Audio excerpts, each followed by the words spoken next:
Welcome back to America Decides. Aviation disasters in this country are exceedingly rare. This one was unique, the collision midair of a commercial aircraft and a military helicopter, not very far from the Pentagon. That means the civilian authorities in our country, the National Transportation Safety Board, and the Pentagon will be collaborating in the investigation to find out how this occurred. To give us some valuable insight into that process, I want to bring in Bradley Bowman. He is the Senior Director of the Center on Military and Political Power at the Foundation for Defense of Democracies, and importantly for this conversation, a former Black Hawk helicopter pilot. And that was the other of the two aircraft involved in this tragedy. Bradley, it's great to have you with us. Thank you. Thank you. You've flown a Black Hawk. Have you flown this particular corridor in the nation's capital? Yes, many times. I was in the 12th Aviation Battalion for 2 years, and I commanded Charlie Company there, including on the night of 9/11, and I've thrown through that exact airspace many, many times. What can you tell us about that process and what you believe may be implicated in what has happened? There's a system of low-level helicopter routes throughout the capital region that goes above a lot of the freeways and along the Potomac, and it is a very normal, routine thing for military helicopters to fly along those routes.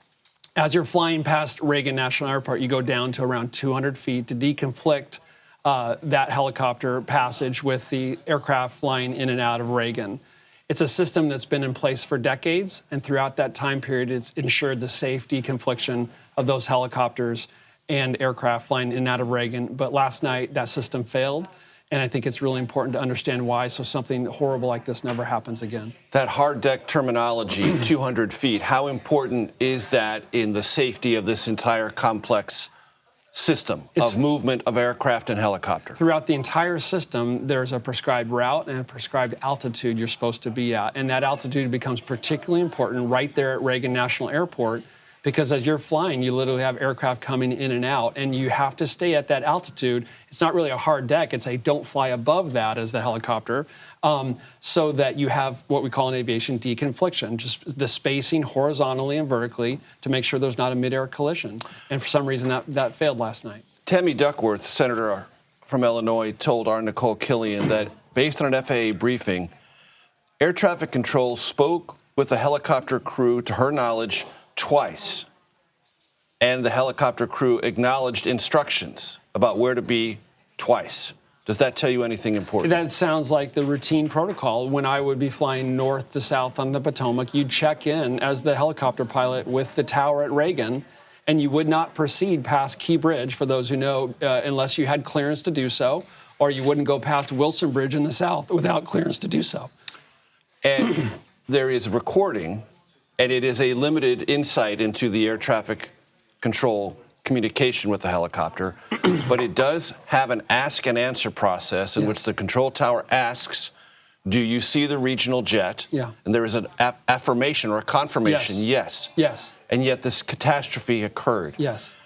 Is it possible air traffic control and the crew on the helicopter were talking about a different plane being observed? That's exactly what I was going to say. If you look at the video closely, there was another aircraft taking off. And so what may have happened, and we're going to need to follow the investigation. This is informed conjecture, respectful of the investigators, of course, and the gravity of the situation, is that the crew would have checked in at Key Bridge. They would have given them permission to proceed, speed up, slow down, hold. They would have proceeded. They say, we have an aircraft taking off, runway, whatever. Do you see it? Go behind that. They would have said, we'll comply. The tower was probably talking about the fixed-wing aircraft that they ultimately collided with. The crew may have seen the other aircraft, been watching the other aircraft, not realizing that the tower was talking about the aircraft they would ultimately collide with. That's possible. Before I let you go, there's been questions about whether or not this crew would have, under typical circumstances, in a flight of this kind, be wearing night vision goggles? Or would they have been doing something called visual flight rules? Right. When I was flying this more than 20 years ago, we didn't have night vision goggles, and it was just fine, and it was safe. In this situation, night vision goggles, I think, would almost be unhelpful because it reduces your field of view and your peripheral vision. And over a city with lots of lights, that's too much light for night vision goggles. So that will be a key investigation. Were they wearing NVGs, and how did that impact what happened? Powerful insight. Bradley Bowman, thank you. Thank you, sir.